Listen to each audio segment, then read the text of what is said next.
शुरू करते हैं हम लोग। स्टेबिलिटी ऑफ कंपाउंड्स ऑलमोस्ट हम लोगों ने कंप्लीट ही कर लिया, ऑलमोस्ट क्या कंप्लीट ही कर लिया है, कुछ वैसा बचा हुआ है नहीं। बट फिर भी 2 लाइन और उसमें बातें कर लेता हूँ और कुछ क्वेश्चंस लगाते हैं हम लोग। आइए।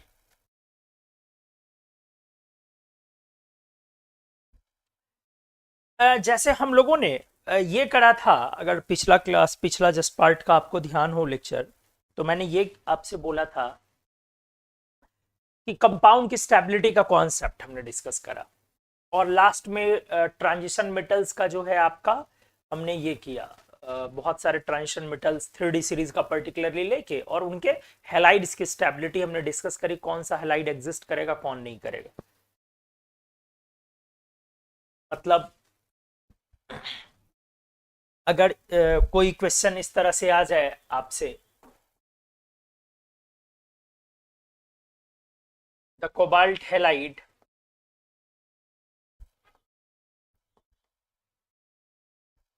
which is most likely to exist,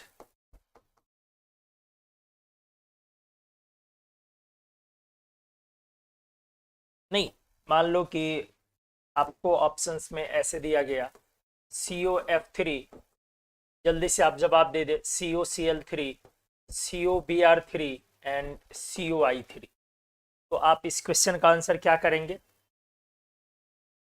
बताइए जल्दी। The cobalt halide which is most likely to exist, कौन सा कोबाल्ट हैलाइड है जो सबसे ज्यादा एग्जिस्ट करने के जिसके चांसेस हैं, क्या आप आंसर करेंगे? COF3, COCl3, COBr3 या COI3? सही।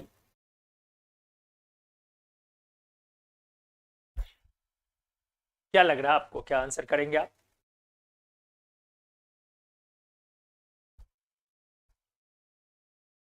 ए, वेरी गुड, सभी लोगों ने ए बोला, बहुत अच्छा, बिल्कुल सही। तो इस तरह से ही क्वेश्चंस आते हैं। बिल्कुल। और अगर मान लो कि हमने सेम क्वेश्चन डाला, same question, the Mn halide, और सब कुछ सेम, ऑप्शन ए में लिया हमने MnF3, बी में लिया हमने MnF4, सी में लिया हमने MnCl3, और डी में हमने लिया ऑल डू एग्जिस्ट, क्या आंसर होगा इस बार? सोच समझ के बताएं।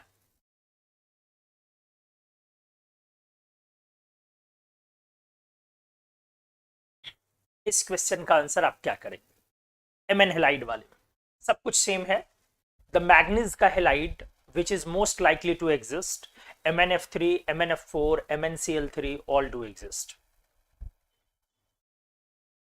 Again you people are answering A. Great, excellent, बहुत अच्छा।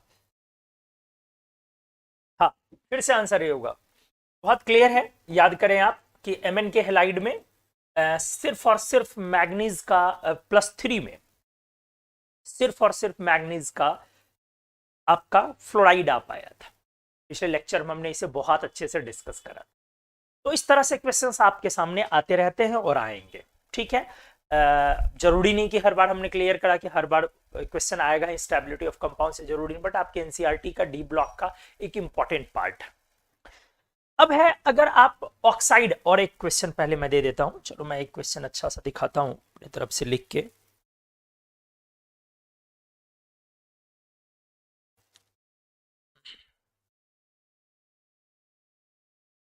आप तैयार रहें।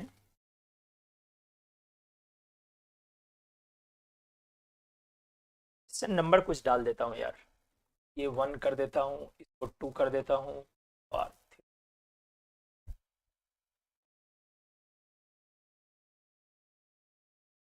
आ जाइए। मैं क्या दे रहा हूं जरा ध्यान से देखा जाए।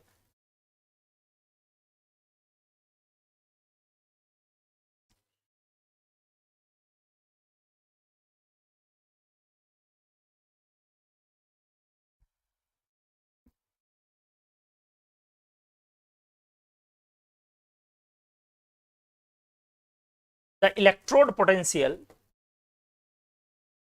of M2 plus M of 3D series elements so positive value for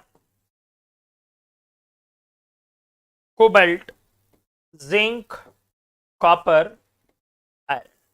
बताइए क्या आंसर आपके हिसाब से होना है?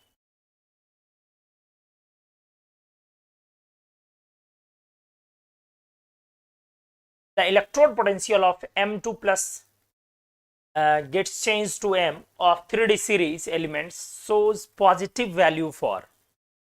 इस चेंज के लिए इलेक्ट्रोड पोटेंशियल पॉजिटिव वैल्यू होगा किसके लिए? देखो क्या आंसर कर रहे हैं आप लोग।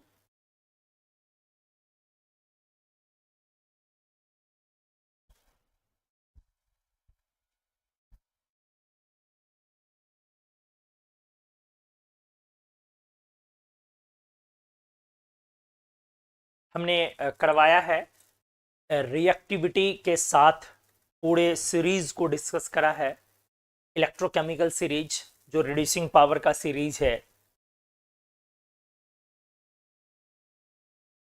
थोड़ा सा दिमाग पर जोर डालें आप।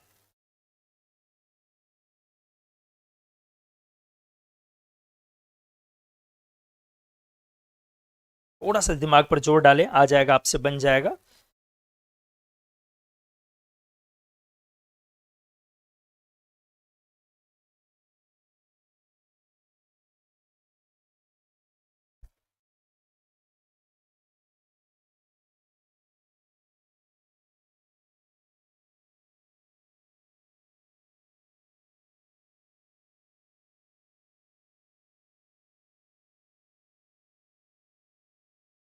हाँ जी, क्या आंसर आ रहा है? कुछ लोगों का एफ ही दिख रहा आंसर, और लोग आइए बताइए।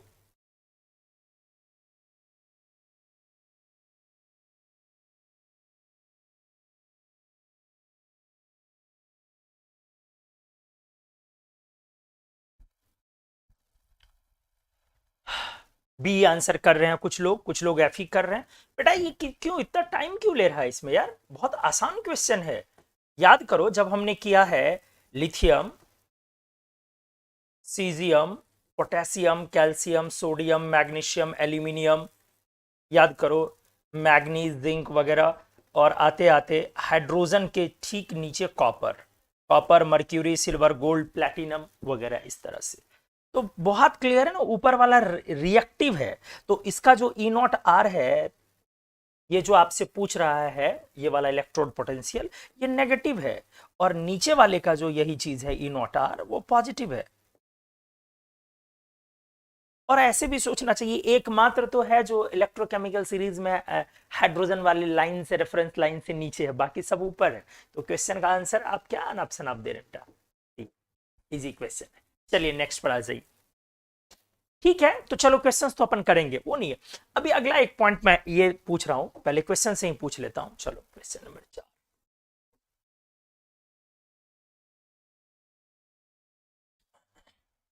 विच of the following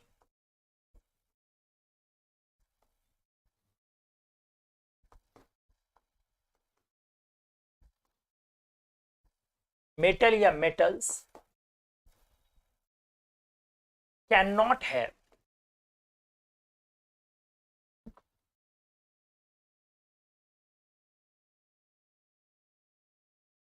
its oxide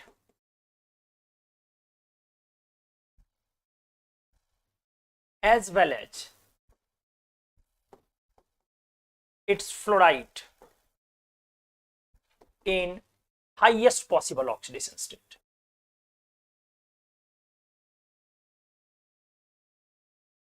यहां पे जो रेंज ऑफ ऑक्सीडेशन स्टेट लेना है उसको जनरल लेवल पे लेना है, तो ब्रैकेट में मैं लिख दे रहा हूं, consider general range of oxidation state.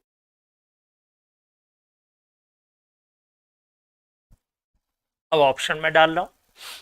पहला ऑप्शन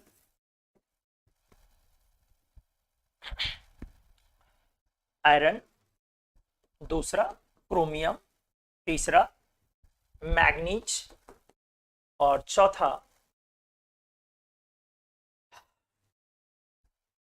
वैनेडियम। अच्छे से पढ़ ले, ठीक से देखे।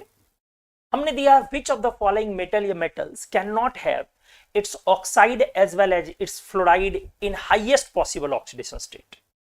विच ऑफ द फॉलोइंग मेटल या metals can not have its oxide as well as its fluoride in highest possible oxidation state. इनमें से किस मेटल का ऑक्साइड और फ्लोराइड दोनों ही चीज हाईएस्ट पॉसिबल ऑक्सीडेशन स्टेट में संभव नहीं है, बट दोनों। अच्छे से सोचे क्या होगा।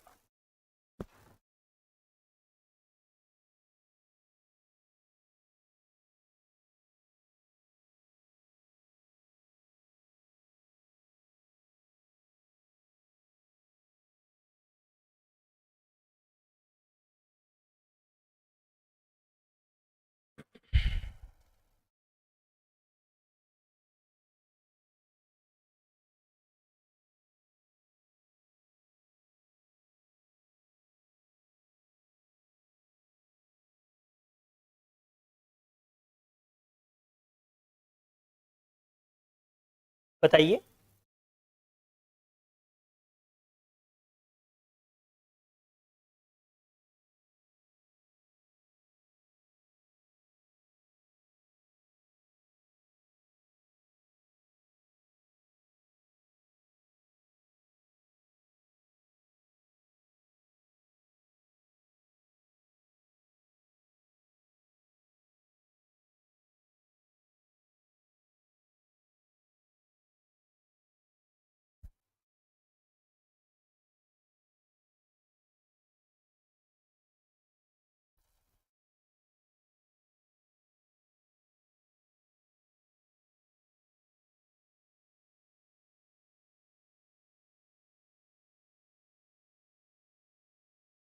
सी, मैग्नीज। कुछ लोगों ने लिखा वी, वैनेडियम।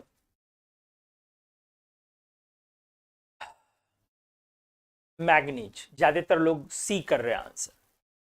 आ जाइए देखता हूं मैं।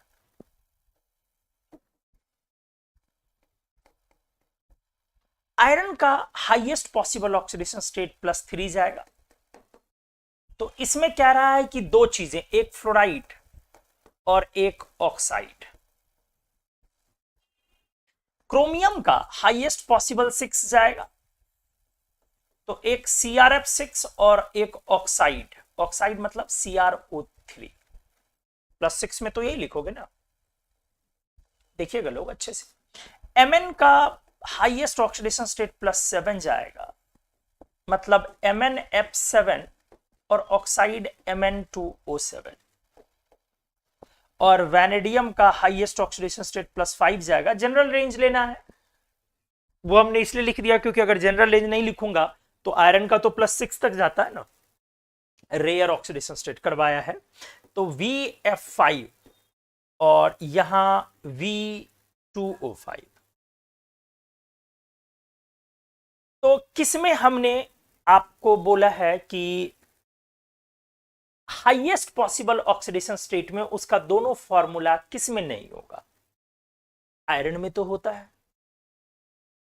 क्रोमियम में आपने पढ़ा है कि अब आपको हमने पिछले लेक्चर में अच्छे से करवाया है, +4 तक करीब सब, और ऊपर जाने के बाद सिर्फ और सिर्फ फ्लोरीन का था पॉसिबल। याद करें, अप टू मैग्नीज, मतलब मैग्नीज छोड़ के अप टू क्रोमियम बोलो, मैग्नीज नहीं बोलना चाहिए। अप टू क्रोमियम हमने क्या करा था, +4 तक सारे हैलाइड पॉसिबल थे। उससे ऊपर जाना हाईएस्ट में तो सिर्फ कौन ले जा सकता है? फ्लोरीन ले जा सकता है। ये आपका पॉसिबल हुआ, बट ये और ये तो पॉसिबल है। इसमें ये पॉसिबल नहीं है क्योंकि इसमें 3 के बियॉन्ड पॉसिबल नहीं था, बट इसका ये पॉसिबल है। फिर इसमें ये पॉसिबल है क्योंकि हमने क्या किया था, क्रोमियम तक हाईएस्ट अटेन कर सकता था फ्लोरीन, +4 तक सारे हैलाइड और +4 के बियॉन्ड सिर्फ फ्लोरीन, और इसका ये पॉसिबल है। तो आप यहां पर क्या देख पा रहे हैं? और हमने फ्लोराइड लिख दिया, अच्छे से देख ले। तो आप यहां पर क्या देख पा रहे हैं? बहुत क्लियर। हमारे क्वेश्चन का फिलहाल तो आंसर है सी, Mn वाला, और ज्यादातर लोगों ने सी किया भी है, ठीक है, अच्छी बात है। बट अब इसमें एक कॉन्सेप्ट है, कॉन्सेप्ट ये कि अगर आप हाईएस्ट ऑक्सीडेशन स्टेट अचीव करना चाहते हैं तो ऑक्सीजन आपके लिए ज्यादा फेवरेबल है रेदर देन फ्लोरीन, जबकि फ्लोरीन एक पावरफुल ऑक्सीडाइजिंग एजेंट है ऑक्सीजन के रिस्पेक्ट में।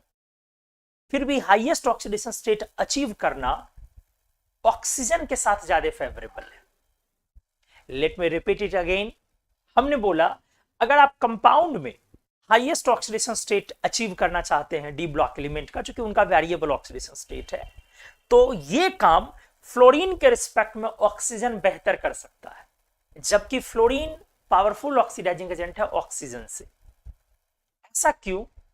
Just because of strong multiple bond formation ability of oxygen. Oxygen double bond अच्छे तरीके से बना सकता है इस वजह से, और फ्लोरीन सिंगल बॉन्ड बनाता है। तो सिंगल बॉन्ड्स आप जितने ज्यादा बनाएंगे, सिंगल बॉन्ड स्पेस ज्यादा लेता है। सिंगल मतलब sigma bond irrespective of pi bond, मतलब 2 सिग्मा जो स्पेस लेगा उससे काफी कम स्पेस लेगा एक डबल बॉन्ड। 2 सिग्मा 2 सिंगल जो स्पेस लेगा उससे काफी कम स्पेस लेगा एक डबल। तो एलिमेंट को ऑक्साइड बनाना हाईएस्ट ऑक्सीडेशन स्टेट में उसके लिए रिलेटिवली इजी है। ये आपके एनसीईआरटी की लाइन है, इसलिए आप परेशान ना हो। इजी है रिलेटिवली, किसके रिस्पेक्ट में? अगर वही चीज मैं देखूं कि अपन बनाना चाहते हैं फ्लोराइड, उसके रिस्पेक्ट में। ठीक है, तो चलो आ जाओ, मैं यहां पर अगले पेज में इस चीज को लिखता हूं। ऑक्साइड्स ऑफ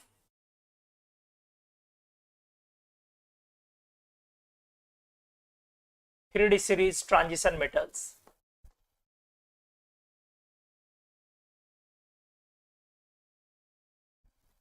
इस पर डिस्कस करूं। क्या मैं कह रहा था? मैं बोल रहा था कि Mn, जैसे कि एग्जांपल से डिस्कस करता हूं। Mn, तो Mn का +2 +3 +4 +5 +6 +7 ऑक्सीडेशन स्टेट है। सही है। अब कहानी यह है कि जब आप इनका फ्लोराइड लिखते हैं तो आप MnF2 लेते हैं, इसमें तो ऑल MnX2 लेते हैं। ऑल याद करें, सारे आ जाते हैं। इसमें ओनली सिर्फ और सिर्फ कौन आ पा रहा है? MnF3। और इतनी दूर में कोई नन ऑफ द हेलाइड्स।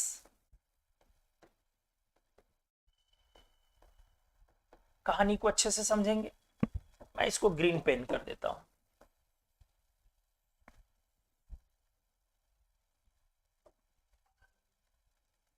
ओ यार,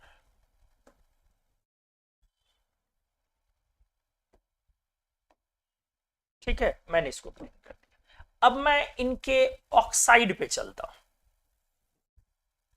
तो ऑक्साइड आ जाओ, मैं सारे के ऑक्साइड को देखना चाहता हूं फिर से। तो MnO +2 में आप आ जाओ, +3 में Mn2O3, अच्छे से सीखेंगे। आप आ जाओ +4 में MnO2। हालांकि इस बीच में एक और चीज एग्जिस्ट कर जाएगा, वो ये है, इस बीच में क्या? इन दोनों का मिक्सचर Mn3O4 ये भी एग्जिस्ट करेगा। ये दोनों का मिक्सचर होता है MnO + Mn2O3। बीच में ये भी एक ऑक्साइड एग्जिस्ट करेगा, +2 और +3। समझ रहे ना? मतलब जैसे 2 हुआ, 3 हुआ, 4 हुआ, बट एक मिक्सचर एक्स्ट्रा एग्जिस्ट करता है ये 2 और 3 के फॉर्म में भी। अब बियॉन्ड +4 आप जाए, ठीक है, थोड़ी देर के लिए +5 वाला नहीं है नोन, 6 वाला नोन नहीं है, बट 7 वाला एक बार फिर से नोन है हाईएस्ट ऑक्सीडेशन स्टेट।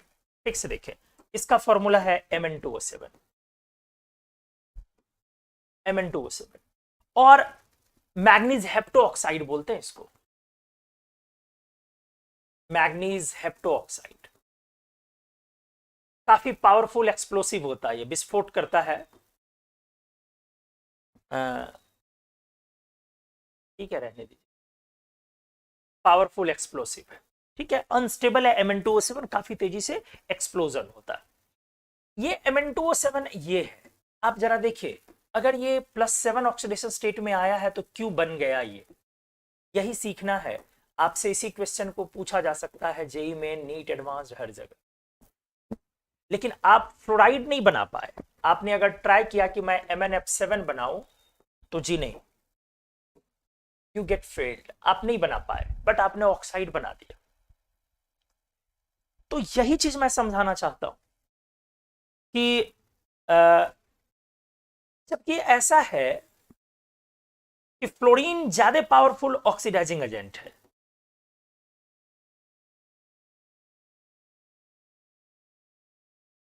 किसके रिस्पेक्ट में? ऑक्सीजन के रिस्पेक्ट में। Mn can not for chloride in +7 oxidation state, but its oxide exists in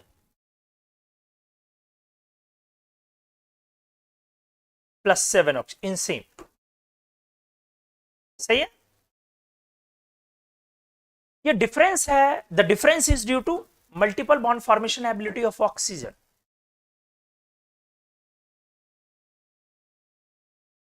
Difference is due to multiple bond formation ability of oxygen।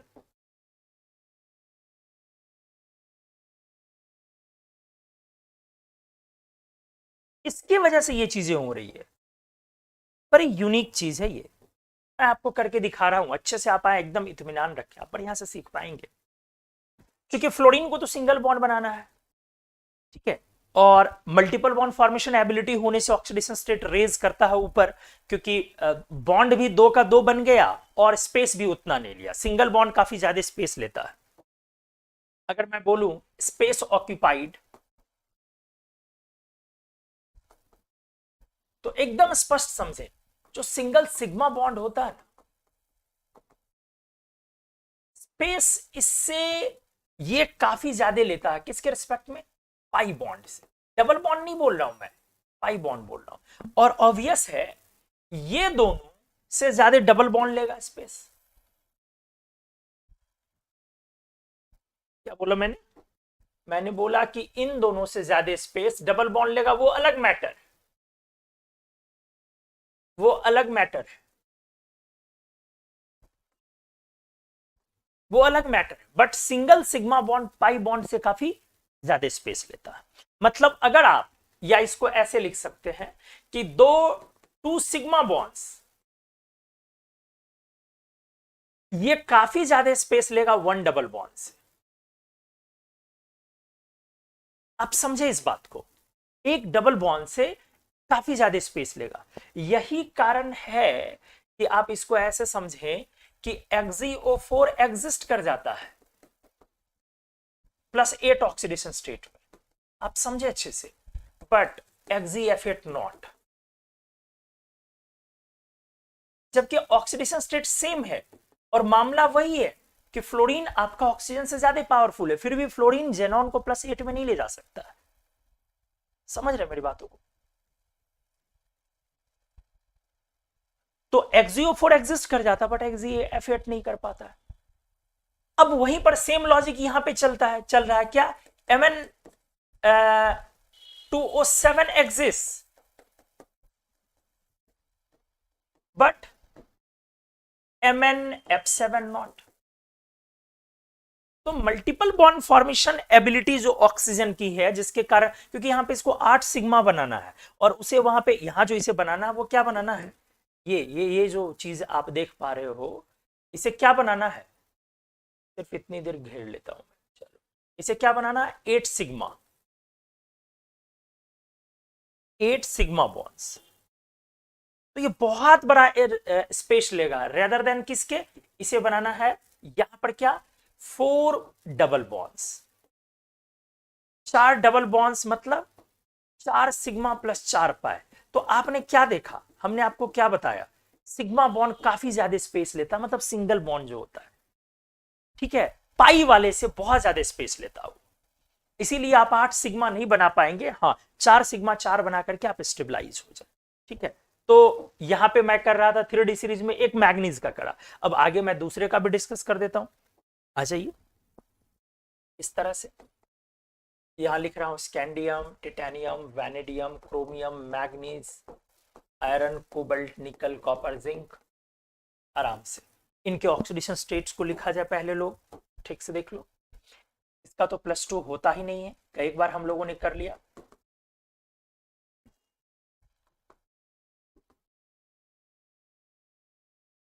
ठीक है, अब इसका +3 होगा, इसका 3 भी होगा और 4 भी, इसका 3 भी होगा, 4 भी और 5 भी, इसका 3, 4, 5, 6। आ जाइए, अच्छे से देखते जाइए। अब कंक्लूजन की तरफ अपन बढ़ रहे हैं, बस रुक जाएंगे, सही है ना।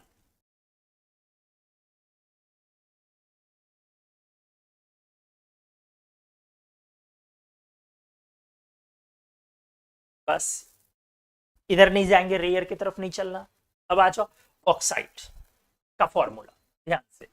यहां पे Sc2O3,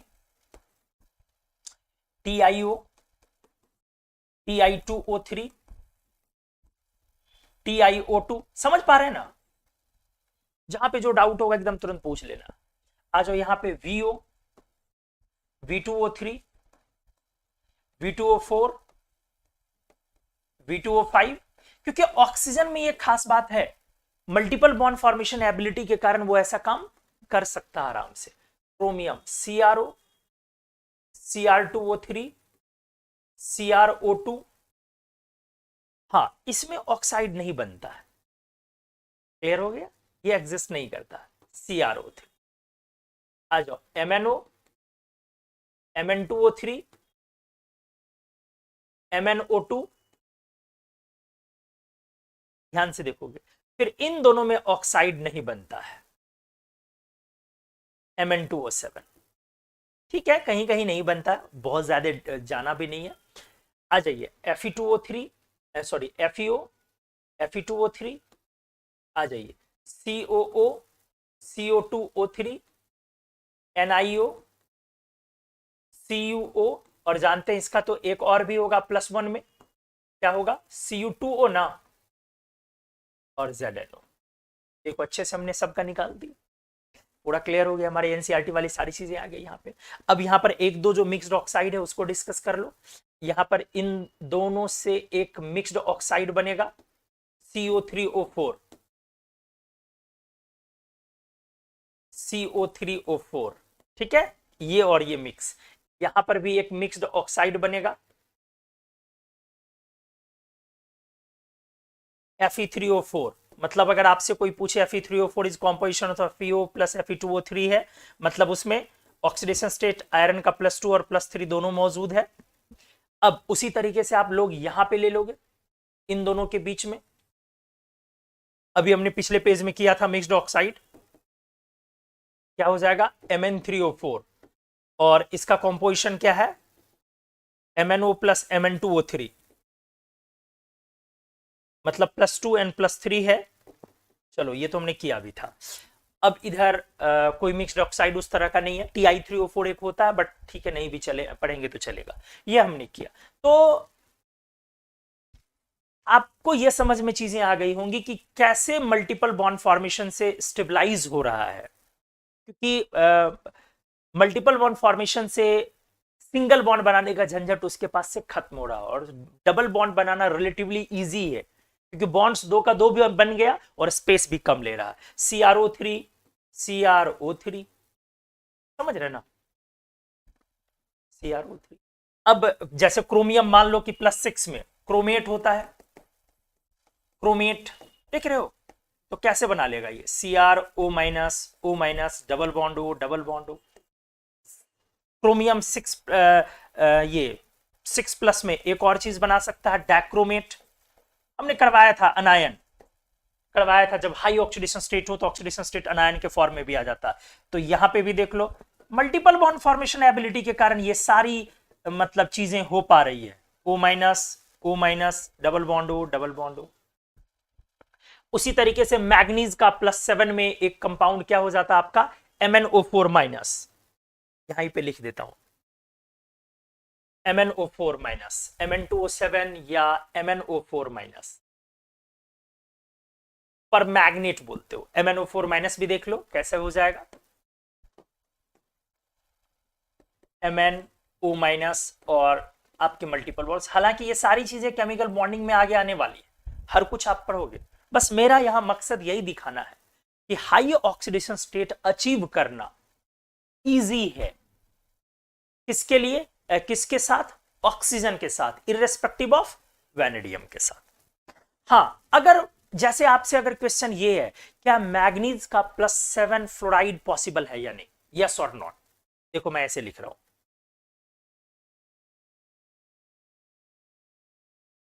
मैं एक स्टेटमेंट दे रहा हूं,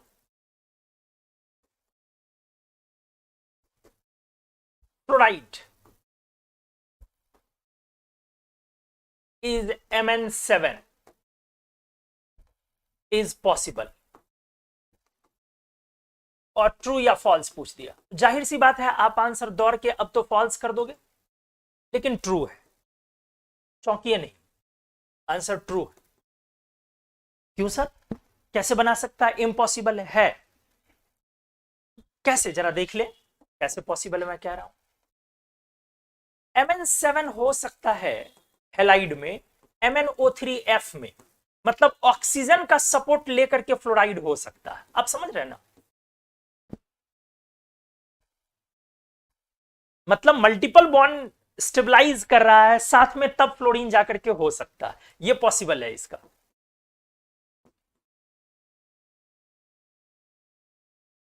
इस तरह से सहारा लेकर के वो कर लेता है, और ये सारी चीजें आपको पढ़नी है।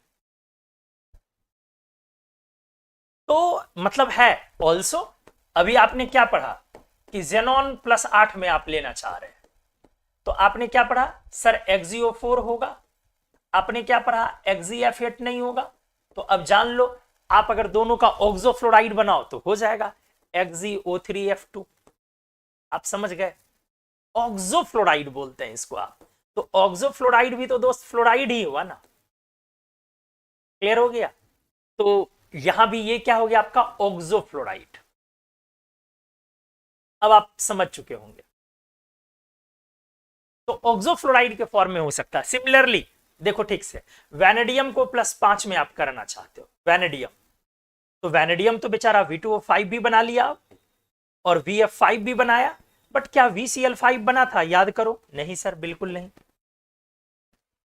क्या VBr5 बना था, बिल्कुल नहीं, याद करें आप। क्या ये बन पाएगा, नहीं, क्योंकि +5 में सिर्फ फ्लोराइड बन पाया था, सही है ना, ये और ये नहीं बन पाया था। लेकिन हाँ, इसका क्या बना सकते हैं अपन, ऑक्सोक्लोराइड, VOCl3, VOBr3, आप समझ रहे हैं चीजों को, ऑक्सोक्लोराइड या ब्रोमाइड, ऑक्सोक्लोराइड, ऑक्सोब्रोमाइड। तो ऑक्सीजन का सहारा लेकर के तब ये हो सकता है। अभी भी वैनेडियम वही +5 है, अभी वैनेडियम वही +5। तो क्या लगता है कि हम लोगों को कंपटीशन में, मतलब यार इतनी दूर तक लेके जाना चाहिए था एनसीईआरटी को, बिल्कुल नहीं ले जाना चाहिए, बट लेके चला गया लोग, इतनी दूर तक बिल्कुल नहीं लेके जाना चाहिए था, कॉम्प्लिकेट कर दिया एनसीईआरटी ने इतनी सारी चीजों को, कंटेंट को देकर के, बट है आपके सिलेबस में है। तो आप चलो खैर, एनीवेज क्या कंक्लूजन, अब जो है पढ़ना वो तो दोस्त है ही, उससे भाग के कहां जाओगे। आपने क्या पढ़ा, क्या देखा कि इस तरह से हमने देखा कि कोई मेटल का अगर हाईएस्ट ऑक्सीडेशन स्टेट में फ्लोराइड पॉसिबल नहीं है तो ऑक्साइड पॉसिबल हो जाता है, वजह उसकी मल्टीपल बॉन्ड फॉर्मेशन एबिलिटी। और अगर आप उसका फ्लोराइड भी बनाना चाहे तो आप ऑक्सो फॉर्म में कर सकते हैं। इनफैक्ट ऑक्सो फॉर्म में कुछ कुछ का तो क्लोराइड ब्रोमाइड तक भी जा पा रहा है। तो हम लोगों ने ये करा। मैं आपको यहां पे एनसीईआरटी का एक पेज ओपन करने जा रहा हूं, जरा देखिए आराम से। मैं एक और पेज निकाल लेता हूं पहले।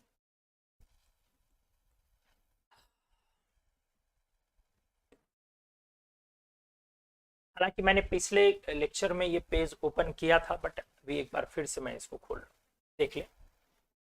आपने पिछले लेक्चर में इसको अच्छे से देखा था, हमने करवाया था कि ये जो टेबल है stable halides of 3D series of transition metals, the highest oxidation state numbers are achieved in TiX4, VF5 है ये वाला, ठीक हमने पढ़ा है, VF5 हमने पढ़ा है, CrF6 हमने पढ़ा है.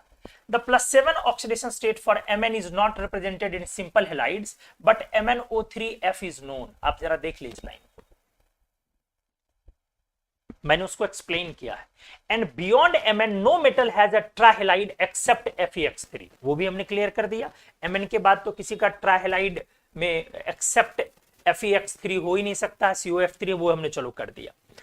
अब लिखा the ability of fluorine to stabilise the highest oxidation state is due to either high lattice energy as in the case of COF3 और high bond enthalpy in terms of high covalent compounds. वही बातें भी कि अगर आप इतना ज्यादा कर पा रहे हैं आयोनाइजेशन एंथैल्पी को मैनेज, तो कहां से भाई हाई ऑक्सीडेशन स्टेट में जो लगने वाले आयोनाइजेशन एनर्जी उसको मैनेज कहां से करेंगे? तो आप बॉन्ड बनाएंगे, उससे जो लैटिस एनर्जी रिलीज होगी, और अगर उसमें कोवेलेंट बॉन्ड आ जाएगा तो जो उससे कोवेलेंट बॉन्ड फॉर्मेशन में एनर्जी रिलीज होगी वो मैनेज करेगा. हमने ये भी कर लिया, VF5 CrF6 लिख दिया. अब अगला लाइन यहां पे देखें, एनसीईआरटी कितनी मतलब चीजों को चुरा चुरा के लिखता है. हालांकि V पर 5+ is represented only by VF5, VCl5 तो नहीं था ना. द अदर हेलाइड हाउएवर, फिर भी जो बाकी हेलाइड्स है undergoes hydrolysis to give oxo halide. देखिए बाकी हेलाइड VOX3 के फॉर्म में एग्जिस्ट कर सकता है, ये लिख दिया उसमें, तो कभी भी वो पूछ सकता है. इसके कहने का ये मतलब है कि जैसे VCl5 एग्जिस्ट नहीं करता है क्योंकि ये तुरंत एयर में तुरंत ये वाटर से कंबाइन करके VOCl3 में चला जाता है, इसीलिए ये डज नॉट एग्जिस्ट हुआ. इसके डज नॉट एग्जिस्ट का कारण यही है, ये बन तो जाता है किसी तरीके से बट वो टिक नहीं पाता, स्टेबल नहीं है, क्योंकि वो एयर में वाटर से वो मॉइस्चर से हाइड्रोलाइज करके VOCl3 बन जाता है. तो वही चीजें यहां पे लिख रहा है. The other halides however undergo hydrolysis to give oxo halide. Another feature of fluoride in their stability in the low oxidation state VX2. चलो वो अगली. अब यहां पर नेक्स्ट पेज में इस चीज को मैं दिखा रहा हूं, इस वाले एकदम नेक्स्ट पेज है, जस्ट 225 और ये 226. ठीक से and the same applies to CuX को भी हमने डिस्कस कर दिया. चलो पढ़ने से कोई फायदा नहीं. देखो ये many copper 1 compounds are unstable in aqueous solution and undergo disproportionation पढ़ा दिया हमने. जो भी कॉपर 1 का कंपाउंड सॉल्युबल होगा अगर तो डिस्प्रोपोर्शनेशन में चला, क्योंकि सॉल्युबल जैसे ही हुआ तो कॉपर 1 फ्री आयन हो जाएगा. बट अगर कॉपर 1 का इनसॉल्युबल कंपाउंड है तब डिस्प्रोपोर्शनेशन में नहीं जाएगा. जैसे CuI या Cu2I2 वो डिस्प्रोपोर्शनेशन में नहीं जाएगा. जो सॉल्युबल होगा वो डिस्प्रोपोर्शनेशन में चला जाएगा क्योंकि फ्री आयन आ जाएगा. तो फ्री आयन आने के साथ वो एग्जिस्ट नहीं करेगा, तो कॉपर 2+ और कॉपर में डिस्प्रोपोर्शनेट कर जाएगा. आपने पढ़ा हुआ. आ जाओ देखो कितनी अच्छी चीजें लिखी है इसने. तो पेन को पतला कर लेता हूं. देखिए the stability of copper 2+ aqueous rather than copper 1+ is due to much more negative hydration of copper 2+ than copper. बहुत अच्छे से हमने एक्सप्लेन करा कि कॉपर 2+ क्यों कॉपर 1+ से ज्यादा स्टेबल है. बहुत अच्छे से हमने एक्सप्लेन करा है क्योंकि कॉपर 2+ का हाइड्रेशन उसको फेवर कर रहा, which more than compensates for the second ionisation, जो कि सेकंड आयनेशन जो एक्स्ट्रा लग रहा है उसको कंपेंसेट कर रहा. अब नीचे पढ़ो. The ability of oxygen to stabilize the highest oxidation state is demonstrated in the oxides. Oxygen के पास जो हाईएस्ट ऑक्सीडेशन स्टेट को स्टेबलाइज करने की टेंडेंसी है, the highest oxidation number in the oxides का टेबल है, coincides with the group number and is attained in Sc2O3 to Mn2O7. सब में गया देख लो, Sc2O3, TiO2, V2O5, CrO3. इसके कहने का मतलब है हर किसी में हो गया highest. Beyond group 7, no higher oxide of Fe, Fe2O3. फिर भी ये एक नोन है, हमने पढ़ाया भी है. Ferrates are formed in alkaline media. हमने लाइन बाय लाइन पीछे पढ़ाया है कि आयरन 6 का फेरेट जो है FeO4 एग्जिस्ट कर जाता बट एल्कलाइन मीडियम में. But they readily decompose to, देखो आराम से टूट जाता है. हमने ये भी पढ़ाया Fe2O3 और O2 में, बहुत अच्छे से हमने कराया. आगे बाकी में ऑक्सो कैटायन के बारे में लिखा है. VO2+ हमने पढ़ाया है, VO पर 2+ पढ़ाया है, TiO पर डबल+. आगे देखो ये लाइन बड़ा इंपॉर्टेंट है. The ability of oxygen to stabilise these high oxidation states exceeds than that of fluoride. ये जो एबिलिटी है हाईएस्ट ऑक्सीडेशन स्टेट को स्टेबलाइज करने का फ्लोराइड के रिस्पेक्ट में ऑक्सीजन के पास है. इसी वजह से highest Mn fluoride is MnF4, where is the highest oxide is Mn2O7. अच्छा MnF4 है ना, अभी थोड़ी देर पहले शायद हमने MnF3 लिख दिया था शायद. अरे ये गलती कैसे हो गई.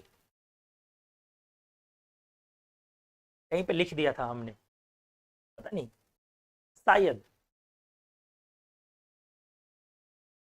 ओ ये द एमएन हेलाइड ए और ये दोनों होगा ना, सॉरी सॉरी सॉरी, MnF3 और MnF4 दोनों है ना बेटा, ए और बी दोनों MnF4 तक चला जाए, सॉरी थोड़ी सी यहाँ पे गलती हुई है, अभी चाहूंगा इसके लिए MnF4 ले लोगे।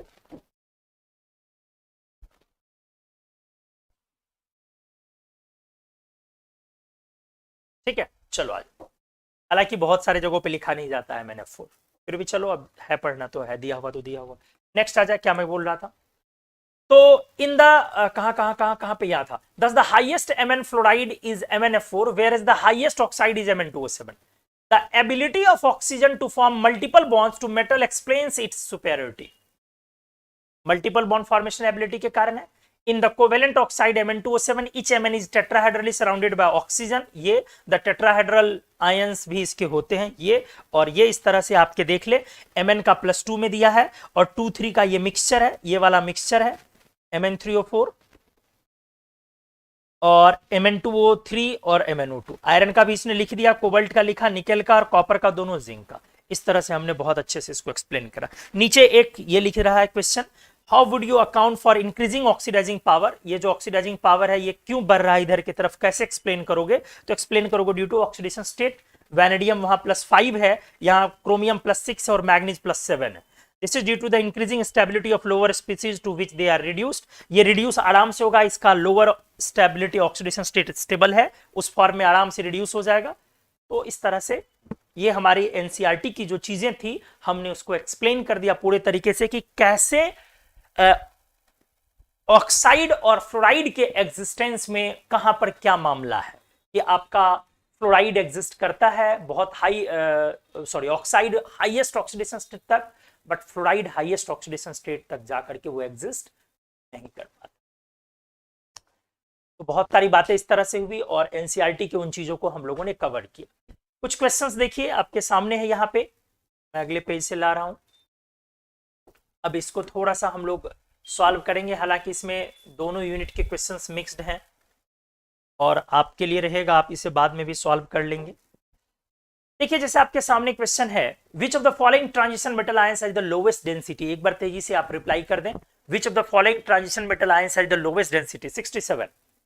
और वैसे आप बाद में इसको जरूर सॉल्व करेंगे। विच of the following transition metal ions has the lowest density.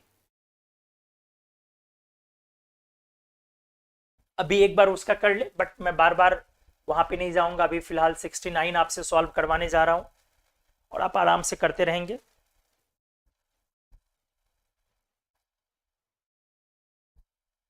अभी चूंकि हमने बोल दिया एक बार तो कर ले डिस्कस। 67 बता दे क्या होगा आंसर।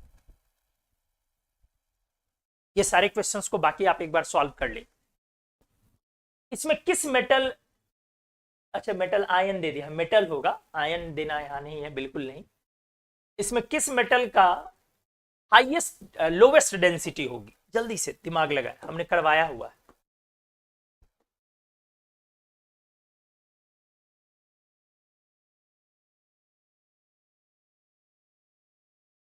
अभी तो मुझे याद है जहां तक, शायद जेईमेन 2021 में ये क्वेश्चन पूछा हुआ है इसमें से।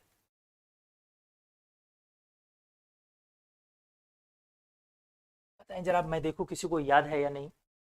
किस मेटल की इन चारों में डेंसिटी हाईएस्ट है, शायद ध्यान में है या नहीं, पता नहीं। याद कर दोस्त, मैंने करवाया था कि राइट जाने पर कॉपर पे जाके डेंसिटी मैक्सिमम हो जाती है, कॉपर पर।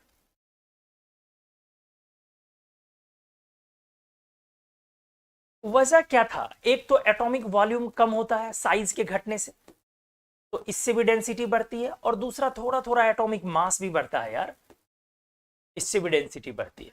तो इस वजह से यहां पे आकर के आपका डेंसिटी मैक्सिमम होता है। और डेंसिटी में हमने ये भी करवाया था 3D 4D 5D without any exception metallic density increases. E block में बहुत रेगुलर ट्रेंड था। और हमने ये भी बोला था हाईएस्ट डेंसिटी किसकी होती है, पीरियोडिक टेबल में ऑस्मियम, सेकंड नंबर पर इरिडियम है। हाईएस्ट डेंसिटी पीरियोडिक टेबल में ऑस्मियम, इरिडियम। तो खैर आपको याद होनी चाहिए, लोवेस्ट लेफ्ट वाला होगा, इसलिए 67 का आंसर होगा फिलहाल ए। चलिए 69 का आंसर क्या होगा, जल्दी बताइए। Statin is the element below iodine in the group 7A of the periodic table. Which of the following statements is not true for statin?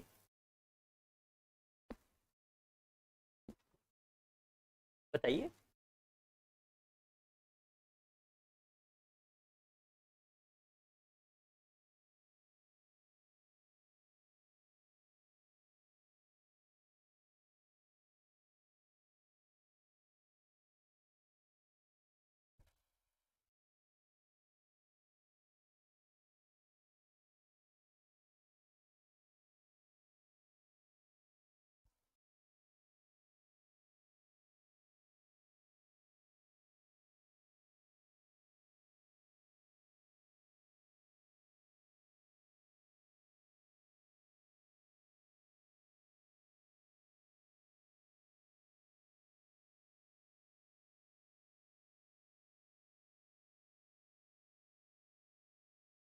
बताइए क्या होगा आंसर उसका।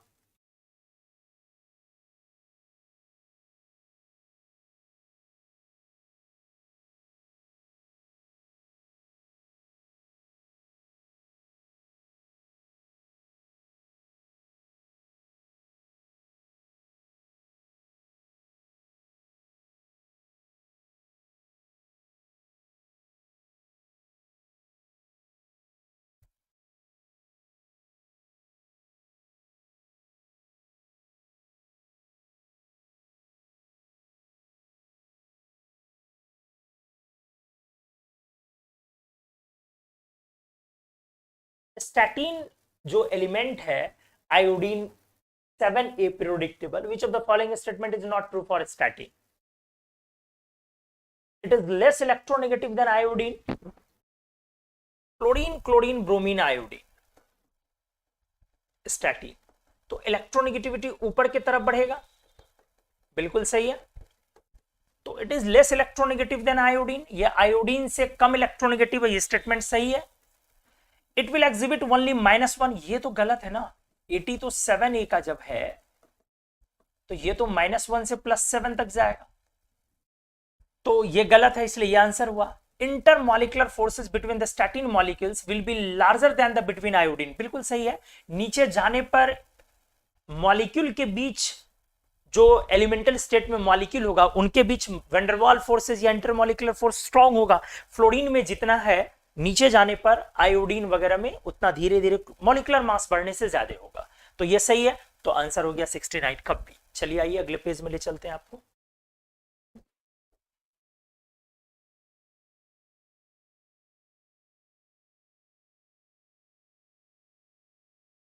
इसमें सारे नहीं, मैं एक दो क्वेश्चन पे बस जिक्र करवाता हूं, मैं देखता हूं कि क्या है।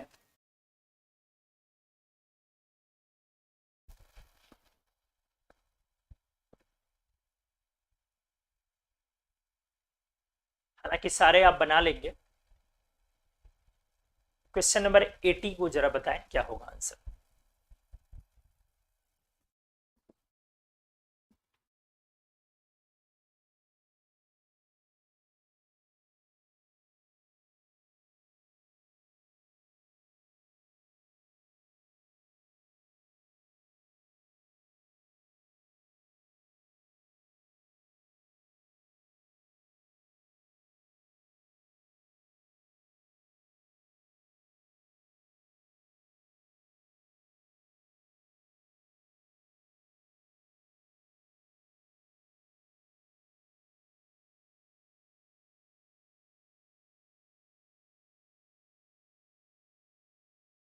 हाँ जी, मैंने दिया है 80। The radii, metallic radii of iron, cobalt, nickel are nearly same. This is due to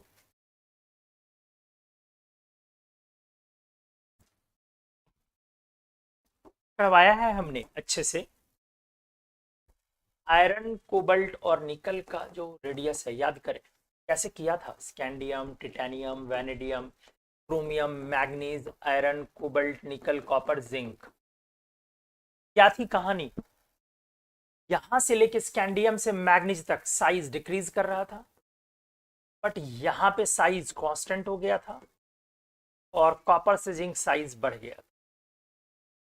तो कहानी क्या है, पूछ रहा है कि क्यों लैंथेनाइड कॉन्ट्रैक्शन था। लैंथेनाइड कॉन्ट्रैक्शन तो एफ ब्लॉक की चीज है, लैंथेनाइड्स की। The fact that successive addition of d electron screens the outermost electron forces from the inward pull of the nucleus, increase in the radia due to increase in n, shell बढ़ने के कारण compensate कर देगा effective nuclear charge से। ये तो पूरा गलत है ना, क्योंकि सेल तो यहां पर बढ़ ही नहीं सकता है। इंक्रीज इन एन, ये देख रहे हैं, इसके कारण ये गलत हो गया।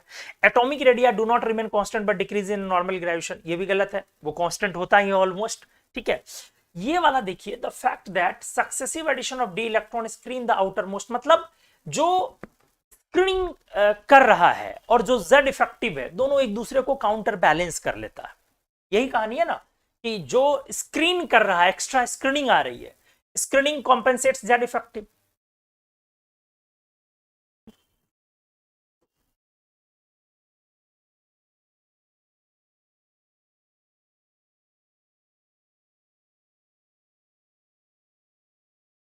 बस इस वजह से। ठीक है, इन सारे क्वेश्चंस को एक बार आप देख लें, अगले पेज पे भी शायद कुछ क्वेश्चंस हैं, ये वाले भी हैं आपके लिए पड़े हुए हैं। आप सारे क्वेश्चन को एक बार सॉल्व कर लेंगे, लापरवाही बिल्कुल नहीं चलेगी। और चलो ठीक है, तो हम लोगों ने इस तरह से ये यूनिट कंप्लीट बहुत सारा डिस्कस कर लिया।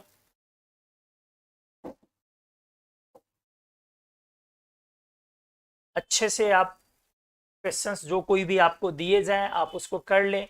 मैं एक टेस्ट पेपर भी इसमें लगाऊंगा ताकि आप अच्छे से चीज़ों को देख लें कि हाँ भाई क्वेश्चंस आते हैं फ्रीक्वेंट।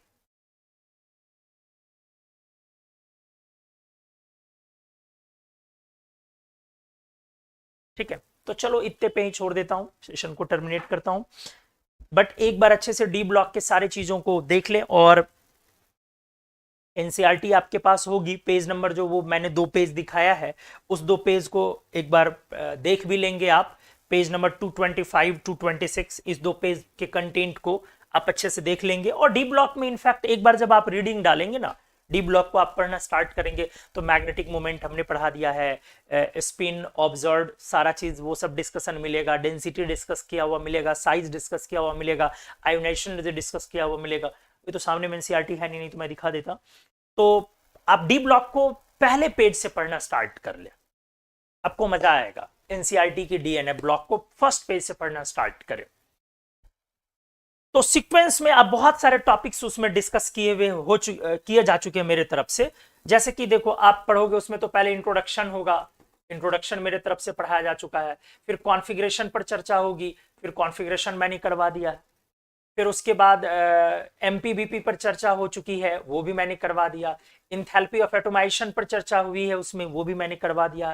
क्रिस्टल स्ट्रक्चर को उसने डिस्कस किया है, वो भी मैंने करवा दिया। ये सब कुछ किया हुआ। फिर एटॉमिक साइज पर उसने डिस्कस किया, मैंने ये करवा दिया। आयोनाइजेशन एनर्जी का एक टॉपिक बना हुआ, वो भी मैंने करवा दिया। हाइड्रेशन एनर्जी, उनके आयंस का डिस्कस करा हुआ, वो भी मैंने करवा दिया है। उसके बाद स्टेबिलिटी, ऑक्सीडेशन स्टेट पर बातें की गई है, ऑक्सीडेशन स्टेट टॉपिक उसमें पूछा गया है, वो भी मैंने करवा दिया है। फिर उसकी स्टेबिलिटी पर डिस्कशन है कुछ किया हुआ, वो भी मैंने करवा दिया है। फिर उसके बाद हाँ, स्टेबिलिटी ऑफ ये हेलाइड्स पर बातें की हुई है, वो भी मैंने करवा दिया है। थोड़ा रिएक्टिविटी रिडक्शन पोटेंशियल पर बातें करी हुई है, वो भी मैंने करवा दिया है। रिएक्टिविटी रिडक्शन पोटेंशियल पर बातें की हुई है, वो भी मैंने करवा लिया है। ऑक्साइड्स उसने किया है, वो भी मैंने करवा दिया है। फिर उसके बाद आपको कलर ऑफ आयंस, आयंस के कलर के बारे में उसने डिस्कस किया है, वो भी मैंने करवा दिया। मतलब काफी चीजें हमने करवा दी है। और ये डी एंड एफ ब्लॉक में, ये तो हुआ D and F block, sorry D block, जब एक ही चैप्टर में है दोनों, पर डी ब्लॉक वाले पार्ट में आप देखेंगे तो ये सारी चीजें दी हुई एक तरफ से, सब कुछ करवाया हुआ। फिर आप उसी तरीके से एफ ब्लॉक में जाएंगे तो एफ ब्लॉक में भी बहुत सारी चीजें हैं डिस्कस करी हुई, ऊपर से लेके नीचे तक आप देखेंगे तो बहुत सारा प्रॉपर्टी एफ ब्लॉक का भी मैक्सिमम हमने डिस्कस कर दिया। मतलब आपके 12th के पार्ट का डीएनए ब्लॉक एनसीईआरटी के कंटेंट का हमने 80% पार्ट डिस्कस कर लिया, 20% पार्ट रिएक्शंस वाले बचे हुए हैं, तो धीरे धीरे धीरे धीरे आगे आते रहेंगे और अक्सर उस पर हम लोग बातें करते रहेंगे। एक बार में रिएक्शंस तो होगा नहीं, लेकिन इस पूरे यूनिट को, ये जो आपने यूनिट पढ़ा SPDF block elements and compounds, जिसमें सॉल्युबिलिटी बहुत ज्यादा डिटेल में डेप्थ में पढ़ा, सॉल्युबिलिटी के बाद हाँ इसमें और मैं बोलना भूल गया, इसमें कंपाउंड्स में AgX सिल्वर हैलाइड्स, इसके बारे में डिस्कशन है, ये भी हमने करवा दिया। आप देखेंगे उसमें सिल्वर हैलाइड्स का अमोनिया में सॉल्युबिलिटी, हाइपो में सॉल्युबिलिटी, डाइल्यूट नाइट्रिक एसिड में Ag2S की सॉल्युबिलिटी, ये सारी चीजें करी हुई है। तो हमने करीब करीब डी ब्लॉक का 80% पार्ट डिस्कस कर लिया है। ऑक्साइड्स, बेसिक स्ट्रेंथ, उन सब चीजों पर चर्चा करा हुआ, वो भी हमने कर दिया। Basic character, acidic, basic, amphoteric, ये वाला भी टॉपिक हमने डिस्कस कर दिया। तो ठीक है, प्रैक्टिस करना बहुत बेहद जरूरी है, अदरवाइज आप प्रैक्टिस नहीं करेंगे तो बहुत सारी चीजें आपके दिमाग में रहेंगी नहीं, चीजें निकल जाएंगी। तो प्रैक्टिस आप करें, क्वेश्चंस मेरे से लें, और अगर आपके पास भी क्वेश्चंस हैं तो उनको भी डिस्कस करें, बट प्रैक्टिसिंग बेहद जरूरी है। तो इस टॉपिक के लिए इतना ही। नेक्स्ट लेक्चर से अपन स्टार्ट करते हैं नया वाला पार्ट। कौन सा? अगला part chemical bond, structural inorganic, जिसमें पी ब्लॉक को अपन ऐड करके चलेंगे, complete S and P block, और वो यूनिट में हमारा S and P block 100% cover हो जाएगा। जैसे डी ब्लॉक को हमने 80% कवर कर लिया, 20% इसके रिएक्शंस बच रहे हैं, वो आगे कवर हो जाएंगे धीरे धीरे, और एस एंड पी ब्लॉक का सारा पार्ट 100% केमिकल बॉन्डिंग के साथ अटैच करके अपन पढ़े। तो इतना ही। Thank you so much, bye bye.